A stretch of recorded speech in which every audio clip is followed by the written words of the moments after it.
বিজেপিকে আনুন, সাফ করে দেবো।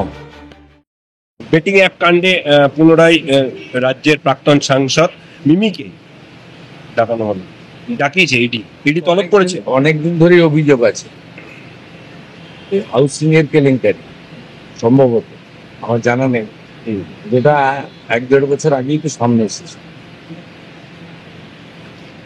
রাজ্যে একাধিক জায়গায় শুট আউটের ঘটনা ঘটছে। মালদায় তৃণমূল নেতাকে খুনের সাক্ষী মেটাতে বা তৃণমূল কর্মীকে খুনের চেষ্টা।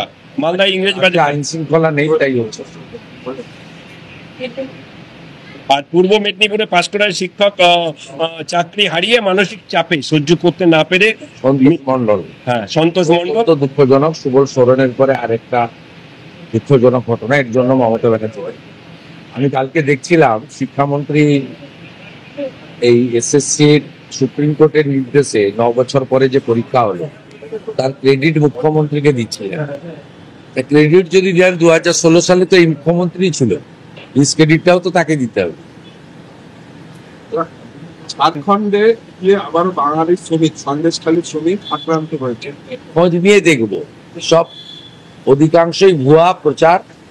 যেমন হরিয়ানা সরকার প্রেস রিলিজ করেছে, আমরা গভর্নরের কাছ থেকে পেয়েছি যে 1000 জন মতো বাংলাভাষীকে তারা তুলেছিল আলোচনা, মানে তদন্ত করার জন্য। তার মধ্যে 915 জন বাংলাদেশি বেরিয়েছে, বাংলাদেশি মুসলিম যারা অনুপ্রবেশকারী। তাই এই বিষয়ে খোঁজ নিতে হবে। আর অনেক সময় এ রাজ্যের পুলিশও অনেককে ডিটেন্ড করে জিজ্ঞাসাবাদের জন্য। তার মানে এই নয় যে তাকে মামলা দিয়ে কোর্টে ফরওয়ার্ড করা বা তার উপর অত্যাচার করা। এটা আমাদের আগে সিআরপিসি আইপিসিতে প্রভিশন ছিল, এখন বিএনএসএ প্রভিশন আছে। তো হইচই করে লাভ নেই। যারা রবীন্দ্রনাথ ঠাকুরের ছবি পড়ায় তারা আর যাই হোক বাংলা বাঙালির রক্ষক নয়। যাদবপুরে আজকে ফের বৈঠক হবে, শান্তি মৃত্যুর পর যাদবপুরে একটা বৈঠক। কোনো লাভ হবে না, সিসিটিভিও লাগাতে দেবে না এবং ওখানে বন্দে মাতরমও গাইতে দেবে না। যাদবপুরে আল্ট্রা লেফট যারা যারা গোমতী থেকে গোদাবরী আলাদা দেশ চায়, সংবিধান মানে না, অর্থাৎ পরিষ্কার কথা মাকু যাদের, ওরা যারা হেরোইন, চরস, গাঁজার আখড়া করেছে ওখানে, এরা ওখানে আমাদের ইউজিসি বা আমাদের যে শিক্ষা ব্যবস্থা তার যে অন্যান্য বিশ্ববিদ্যালয়ের যে পরিবেশ সেটা তৈরি করতে দেয় না। এবং এরা জাতীয়তাবাদী বিরোধী, রাষ্ট্রবিরোধী। এবং মমতা বন্দ্যোপাধ্যায় এদেরকে লালিত পালিত করেন। তার কারণ হচ্ছে এরা ভোটের সময় নো ভোট টু মোদি বলে, তার লাভ মমতা ব্যানার্জি পান। বিজেপিকে আনুন, সাফ করে দেবো একদম। যত পার্থেনিয়াম আছে যাদবপুরে আমরা পরিষ্কার করবো, আমরা ছেড়ে দেন। বলছি কি হচ্ছে বীরভূমে গোষ্ঠী কুণ্ডল, আবার অভিষেক বন্দ্যোপাধ্যায় যে আমি এসবে ইন্টারেস্টেড, আমরা ওদের হারাবো। प्रधानमंत्री ने कहा डेवलप के मुद्दे में बीच में एक ही मंत्र है, नागरिक देवो भव। असम में कहा प्रधानमंत्री ने कहा डेवलप के मुद्दे में बीच में एक ही मंत्र है, नागरिक देवो भव। असम में कहा नहीं, ये तो उन्होंने साबित कर दिया ना। देश की इकोनॉमी क्या है आज हालत।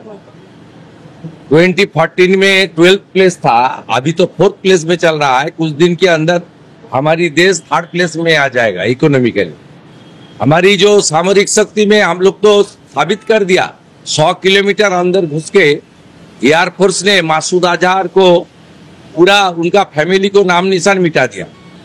हर क्षेत्र में मोदी जी का लीडरशिप में देश आगे बढ़ रहा है। पूरा वर्ल्ड ने मोदी जी का योगा को एक्सेप्ट किया। स्वच्छ भारत मिशन की अंदर 14 करोड़ हमारा जो बाथरूम बनाया है मोदी जी, 15 करोड़ लोग को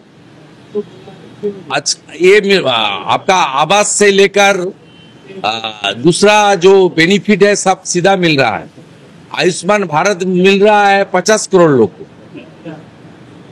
उन्होंने साबित कर दिया किस तरीके से डायरेक्ट बेनिफिट ट्रांसफर के द्वारा सीधा जनता का पास देश का सोशल कार्यक्रम भेजना चाहिए, वो तो मोदी जी ने साबित कर दिया। इसलिए पिछले 1 साल में जितना भी चुनाव हुआ है, खास करके लोकसभा चुनाव का बाद, सब में एनडीए और भारतीय जनता पार्टी का विजय हुआ है। हरियाणा से लेकर महाराष्ट्र से लेकर आजकल 27 साल बाद दिल्ली में भी साबित हो गया, मोदी है तो मुमकिन है। যতক্ষণ ইউনিভার্সিটি শিক্ষাকে পরিবেশ হয় वो आजकल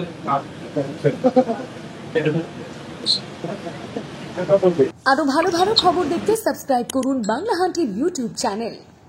বাংলা হান্টের আরো খবর দেখতে নজর রাখুন। বাংলা খবর মানেই বাংলা হান্ট।